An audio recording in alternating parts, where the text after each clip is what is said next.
नमस्कार, आदाब। जनसंवाद टीवी में आपका स्वागत है। मैं हूं आपके साथ रमशा अनवर। आज पटना के वीर कुंवर सिंह पार्क में बिहार राज्य के स्वास्थ्य विभाग में कार्यरत एएनएम ने 4 माह से वेतन नहीं मिलने के कारण 11 जनवरी से कार्य बहिष्कार का आह्वान किया है।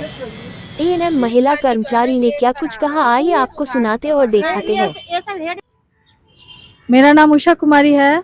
मैं सीएससी फुलवारी में पोस्टेड हूँ और कुरकुरी मेरा उपकेंद्र है जहाँ मैं नियुक्त हूँ। हम लोग एएनएम हैं। यहाँ पर हम लोग एकत्र हुए हैं।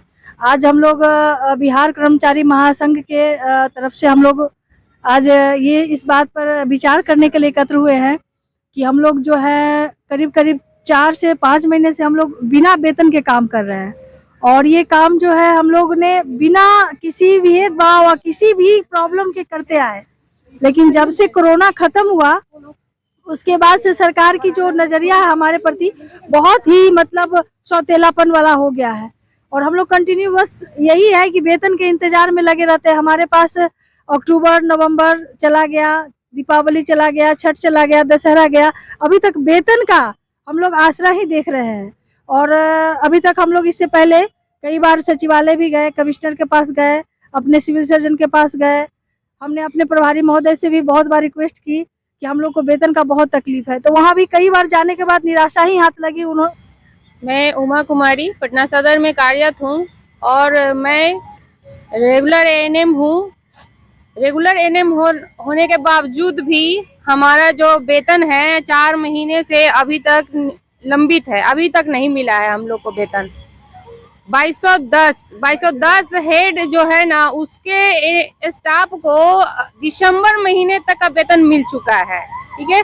और हमारा जो वेतन है 2211 हेड का हर बार हर साल और कह नहीं सकते हैं कि इसमें कब से इस तरह की गड़बड़ी चल रही है कि 2211 हेड के स्टाफ को भुखमरी की आसार पे लाके लोग छोड़ देते हैं।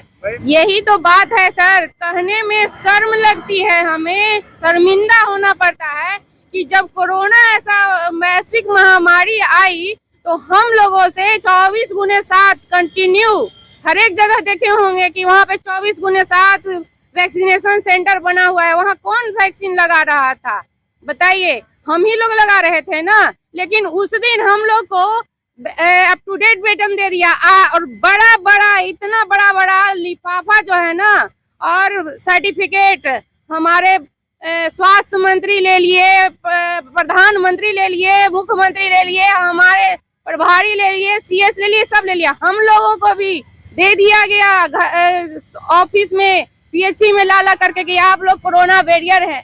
कोरोना वॉरियर का सर्टिफिकेट लेने से हमारा पेट नहीं भर जाएगा, हमारे बच्चे पढ़ नहीं लेंगे और हमारा खर्च नहीं चल जाएगा। हम एक महिला हैं, अगर हम नौकरी करने के लिए निकले हैं तो कुछ पैसे के लिए ही निकले हुए, कुछ हमारी मजबूरी होगी तभी हम नौकरी करने निकले हैं, नहीं तो मैं घर में बैठी रहती। आज अगर हमारा ये वेतन नहीं मिल रहा है 4 महीने से, तो बताइए हम कहाँ से, इस तरह का जो महंगाई है हम कहाँ से अपना भरण पोषण करेंगे? कैसे हम ड्यूटी घर से निकल कर जाएंगे जहाँ पे हमको 20 रुपया 25 रुपया एक टेम्पू से एक स्थान पर डेली 100 रुपया का खर्च गिर रहा है। कहाँ से भरेंगे? बच्चे कहाँ से पढ़ेंगे? खाएंगे क्या? और कैसे ऑफिस जाएंगे और कैसे ड्यूटी करेंगे हम? आज हमको हमारे पीएससी से यही व्हाट्सएप ग्रुप पे मिलता है मैसेज कि अनमोल का ऑनलाइन नहीं हो रहा है। भैया हम ऑनलाइन कैसे करें? हमको टैब तो दे दिए सरकार, हमको टैब दे दी कि आप 24 घंटे ऑनलाइन रहिएगा साथ। अब ये बताइए उसमें नेट कहाँ से भराएगा? आज पैसा नेट का भराने के लिए 600-700 रुपया लग जाता है। मैं नेट भरा के काम करूं कि मैं अपने घर में अपने बच्चे के लिए टॉफी लेके जाऊं कि सब्जी लेकर के जाऊं, कि मैं अपना खर्च ड्यूटी निभाने में पैसा खर्च करूं? कहाँ से करूं? ये 2211 हेड में इतनी समस्या कहाँ से आ जाती है और 2210 में नहीं है बताइए? तो 2211 वाले से काम नहीं ले रहे हैं, सिर्फ 2210 से ले रहे हैं, बताएं हमें। मैं कुमारी बबीता सिन्हा बिहार राज्य कर्मचारी महासंघ के उपाध्यक्ष और बिहार राज्य कर्मचारी चिकित्सा महासंघ के कोषाध्यक्ष और उपाध्यक्ष दोनों। मैं यहाँ 2211 हेड में हमारी जितने बहनें काम करते हैं, एएनएम बहनें, पूरा राजधानी का स्थिति है। रूरल एरिया में जा जाके हमारी बहनें इतना अच्छा कार्य करती है। कोरोना जैसा वैश्विक महामारी में इतने ढंग से काम किया, अपना जान पे खेल के अपने परिवार और बच्चे को ताक पे रख के इतना सारा काम करती है और भूखे प्यासे क्षेत्र में सारे काम को निपटारा की। और हमेशा बताया जाता है कि 2211 हेड में बड़े बड़े नेताओं का सबका बिल पास होता है, हमारे सब जितने पदाधिकारी हैं उनका बिल मिल जाता है और हमारे एएनएम बनने के लिए बिल्कुल पैसा नहीं रहता है। इन लोगों को हमेशा बताया जाता है कि इस हेड में पैसा ही नहीं है, जिस कारण से बहनें लोग एकदम भूखमरी के कगार पे आ गई हैं। मीना कुमारी फुलवारी पीएससी से कुरकुरी में एक एएनएम के पद पे कार्यरत हूँ। 3-4 महीने से मुझे वेतन नहीं मिली है। अब तक मेरे बच्चे स्कूल के फी के लिए दर दर भटक रहे हैं। उन्हें पढ़ने में इतनी मुश्किल हो रही है, ट्यूशन से उन्हें निकाल दिया जा रहा है कि आपकी माँ ने फी नहीं भरा। सरकार से मैं यही चाहती हूँ कि 2211 हेड में भी कम से कम जिस तरह 2210 वाले लोग खुशियाँ मनाते हैं, 2211 वाले भी कम से कम अपने परिवार के साथ हर पर्व त्योहार में खुश रहे। आपको टोकते हुए एक चीज मैं आपसे सवाल ये करना चाहता हूँ कि दर्शक ये जरूर पूछेंगे कि 2211 हेड क्या है, उसको थोड़ा सा विस्तार से बता दें। सरकार में 2 हेड होते हैं, एक 2211, 2211 और एक 2210। हेल्थ हर डिपार्टमेंट में है, हेल्थ में भी है। 2211 में है, कहते हैं सबकी बहुत ज्यादा कर्मचारी हैं, उसमें पैसा ही नहीं है इतना कि हम सारे कर्मचारी को हर महीने वेतन दें। लेकिन जब कोरोना वायरस जब भारत में आया, उस समय सरकार के पास मैं पूछती हूँ कि कहाँ से पैसा आ गया।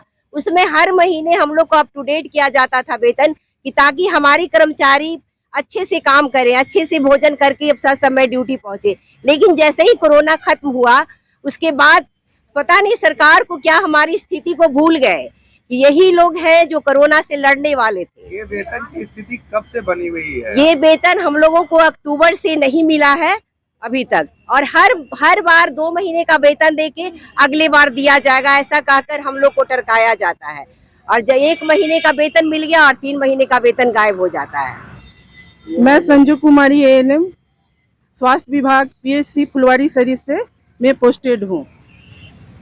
मेरा कहना है कि जैसे कि हम एएनएम के पोस्ट पर हैं और हमारा 4 महीने से ही नहीं मिल रहा है और एक कार्यालय में एक ही पद पर हम लोग पोस्टेड है, तो 2 जिसमें 2210 और 2211 हेड है, जो ऊपर से ही कार्यालय में बना हुआ है, हम लोग को नहीं पता है क्या है नहीं है। तो उस हेड में एएनएम को मिलता है, हम लोग को नहीं मिलते, जबकि हम लोग एक ही पद पर हैं, एक ही कार्य करते हैं। उन लोग को वेतन अप टू डेट रहता है, टाइम टू टाइम, हम लोग को नहीं।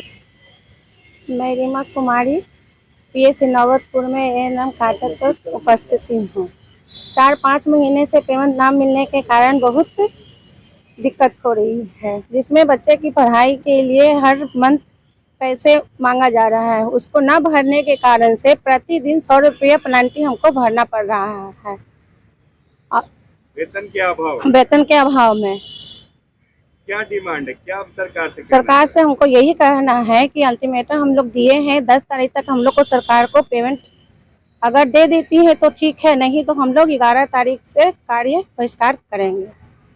डिमांड तो अभी आपने सुना ही कि हमारी जो कर्मचारी बहनें हैं वो 4-4, 5-5 महीने से बिना वेतन के काम कर रही हैं।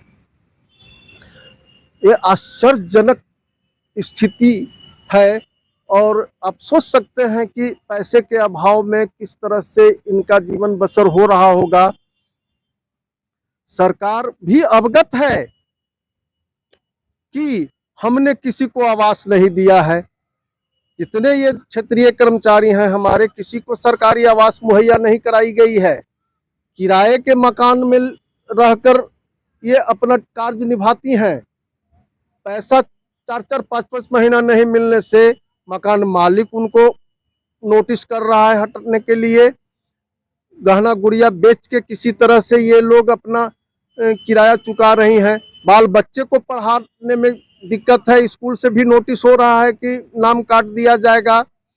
बैंकों से इन्होंने, अधिकांश कर्मचारी ने ऋण ले रखा है जिसकी भी ईएमआई नहीं भरी जा रही है समय पर, उसका भी पेनाल्टी देना पड़ रहा है।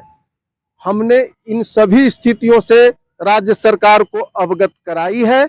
महासंघ कईयों बार आग्रह किया है कि वेतन का भुगतान समय पर कर दिया जाए। आश्वासन तो हर बार मिलता है और हमारा समझौता भी है सरकार से कि माह के अंतिम तिथि को वेतन भुगतान करेंगे, लेकिन ये सब समझौता पेपर पर ही नजर आ रहा है, किसी को मिल नहीं रहा है। 90% से ज्यादा क्षेत्रीय कर्मचारी एएनएम जो विकट से विकट परिस्थिति में, चाहे खतरनाक से खतरनाक स्थिति में काम करते आ रही हैं और उनका वेतन समय से नहीं मिल रहा है। इन लोगों की दुर्दशा देखकर भुखमरी के कगार पर बहुत लोग आ गई हैं। ये दशा देखकर हम फिर सरकार से आग्रह किए हैं कि कम से कम 10 जनवरी तक आप वेतन का भुगतान इन लोगों को कर दें, अन्यथा बाध्य होकर 11 तारीख को कार्य बहिष्कार करेंगे।